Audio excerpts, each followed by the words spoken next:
Have you ever looked at a new spot on your skin and just wondered, what in the world is that? Well, it turns out our skin is trying to talk to us all the time. So in this explainer, we're going to learn its language. Think of this as your own personal field guide to understanding what your skin is trying to say, starting with its most basic word, the lesion. So here's our game plan for learning to read the skin. First up, we'll get straight on what a lesion even is. Then, we're going to dive into the three main ways they show up at first. Just simple color changes, solid bumps you can feel, or little fluid-filled spots. And to wrap it all up, we'll look at how these things can change over time, telling a much bigger story about our health. All right, let's get right to it. What exactly is a skin lesion? It's really simple. It's any part of the skin that just looks different from the skin right around it. It's like the skin is waving a little flag to get your attention.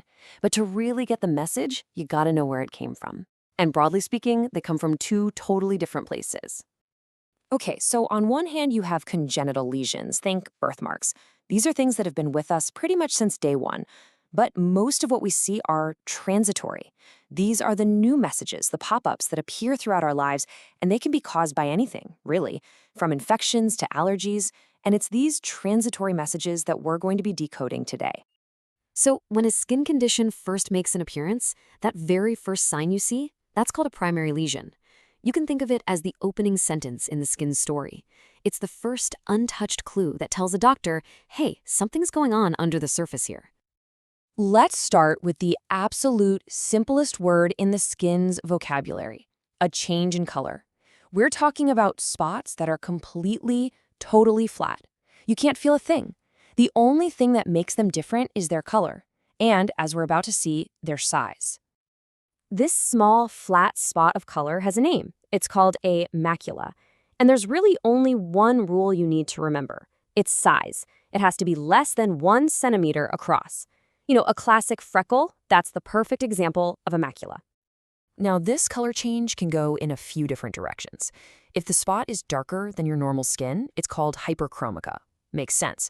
If it's lighter, it's hypochromica, and if it's lost all its color, it's achromica. So you've got darker, lighter, or just gone.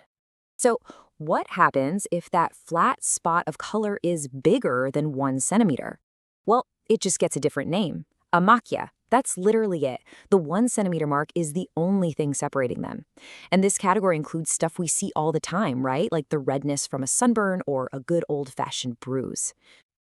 Okay, so we've got the language of flat spots down, but what if the skin's message isn't just a different color, but a different texture? Let's move on to the lesions you can actually feel. We're talking about solid bumps that rise up from the surface.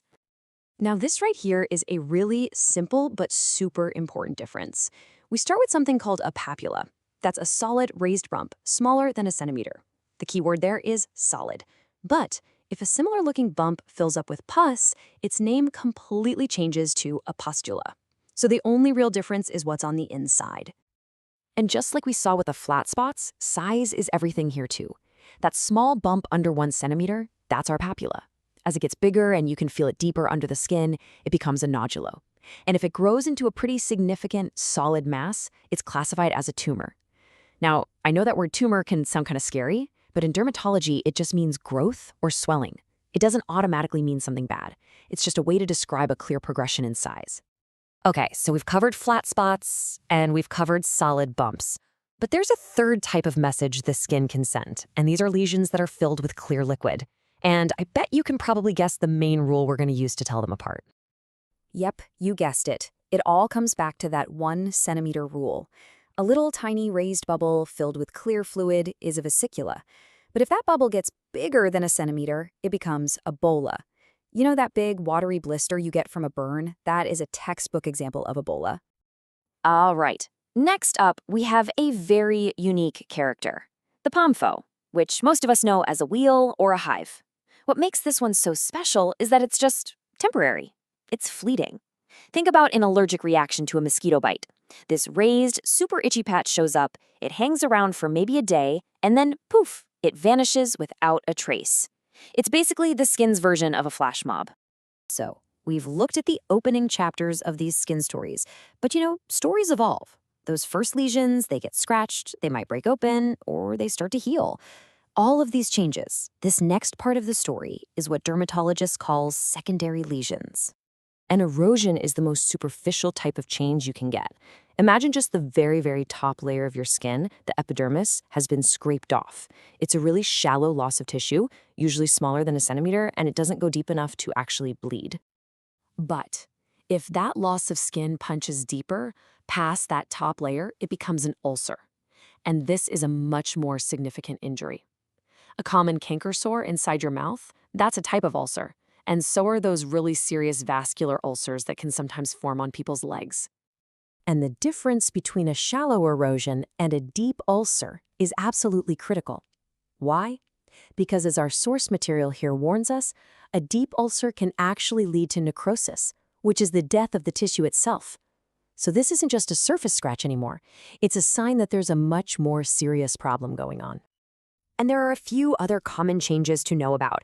We're all familiar with squama. That's just flakes of dry skin, like from dandruff or psoriasis.